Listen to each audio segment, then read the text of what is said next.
Assalamualaikum warahmatullahi wabarakatuh. Saya Robiul Sania, NPM 196900113 akan menjelaskan mengenai kaserol. Kaserol merupakan hidangan yang mirip dengan lasagna. Kaserol merupakan kata Perancis yang berarti panci. Kaserol merupakan makanan atau hidangan yang dipanggang dalam panci. Dalam kaserol terdapat variasi pati, daging, dan sayur dapat dikombinasikan dan dipanggang bersama supaya mendapatkan cita rasa kaserol yang enak dan unik. Bahan-bahan yang digunakan dalam pembuatan kaserol yaitu kentang, daging ayam, mentega, bawang putih, tepung terigu, susu full cream, keju mozzarella, garam, merica, basil bubuk, dan oregano bubuk. Peralatan pengolahan dalam pembuatan kaserol membutuhkan berbagai macam peralatan pengolahan. Peralatan tersebut yaitu panci, kukusan, mangkok, pisau, talenan, pengaduk, sendok, teflon, gelas ukur, dan cetakan. Proses pengolahan kaserol yang pertama yaitu kukus atau rebus kentang dan daging ayam. Setelah dikukus, angkat kentang dan daging ayam, kemudian kentang diiris tebal dan daging ayam dipotong dengan bentuk dadu. Masukkan mentega ke dalam teflon dan tunggu sampai meleleh.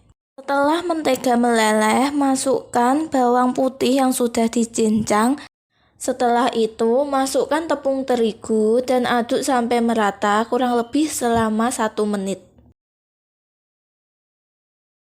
Kemudian tambahkan susu full cream dan aduk sampai merata sampai tidak ada yang menggumpal. Kemudian tambahkan sedikit garam, merica, basil bubuk, dan oregano bubuk. Saus yang sudah dibuat tadi dimasukkan ke dalam cetakan sebagai lapisan pertama. Lapisan kedua yaitu susun kentang di atas saus putih sampai tersusun rapi. Lapisan ketiga yaitu potongan ayam. Masukkan potongan ayam ke dalam cetakan. Hal tersebut dilakukan berulang-ulang sampai lapisan terakhir yaitu masukkan saus putih lagi dan tambahkan keju mozzarella di atasnya.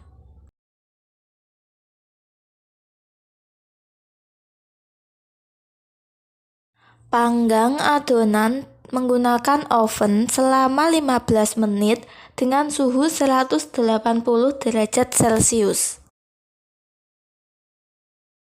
Selanjutnya penyimpanan dan pengemasan. Penyimpanan kaserol yaitu dapat dilakukan dengan ditutup menggunakan penutup atau juga dapat menggunakan plastik wrap. Selanjutnya pengemasan. Pengemasan kaserol dapat dilakukan dengan menggunakan aluminium foil, setelah itu dimasukkan ke dalam plastik. Aluminium foil dapat juga digunakan sebagai cetakan kaserol. Karakteristik kaserol. Kaserol merupakan protein dan sayuran dan ditambahi jenis pengikat yaitu pati. Kaserol memiliki warna yang kuning kecoklatan, memiliki tekstur yang lembut dan creamy. Kaserol yang diberi tambahan keju maka akan memiliki tekstur yang lumer. Beberapa kaserol ada yang renyah karena adanya topping di atasnya. Pengendalian mutu dan HACCP. 1. Kentang. Jenis bahaya dapat berupa kotoran dan residu pestisida. Cara pencegahan dicuci dengan air mengalir. 2. Daging ayam. Jenis bahaya terkontaminasi bakteri Salmonella sp. Cara pencegahan dicuci dengan air mengalir dan direbus hingga matang. 3. Garam. Jenis bahaya dapat terjadi dari serangga dan juga berubah warna. Cara pencegahan disimpan di wadah tertutup dan kering. 4. Merica. Jenis bahaya yaitu kotor dan lembab. Cara pencegahan disimpan di wadah tertutup dan kering. 5. Tepung terigu. Jenis bahaya dapat terkontaminasi aflatoksin dan juga lembab. Cara pencegahan, memilih yang bersih dan disimpan di tempat yang kering. CCP pada proses pengolahan kaserol. CCP, perebusan atau pemasakan. Bahaya, bakteri yang belum mati karena air belum mendidih, dan alat perebus yang kurang higienis. Parameter, suhu dan cemaran. Batas kritis, suhu 100 derajat Celcius selama 15 menit. Koreksi, pengecekan suhu pemasakan. Verifikasi, pastikan suhu mencapai 100 derajat Celcius. Penumisan, bahaya kontaminasi bakteri dan alat yang kurang higienis. Parameter suhu, batas kritis kurang dari 100 derajat Celcius selama 5 menit. Koreksi, pengecekan waktu dan suhu secara berkala. Verifikasi, apabila suhu di bawah 100 derajat Celcius dan waktu kurang dari 5 menit, maka dilakukan penumisan kembali. Pemasaran kaserol dilakukan melalui 2 metode, yaitu online dan offline.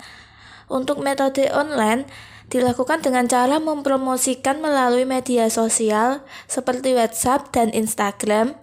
Sedangkan yang dengan metode offline dilakukan dengan cara menjual di pasar atau dapat juga di bazar, Car Free Day. Selain itu juga dapat dijual jika ada event-event besar.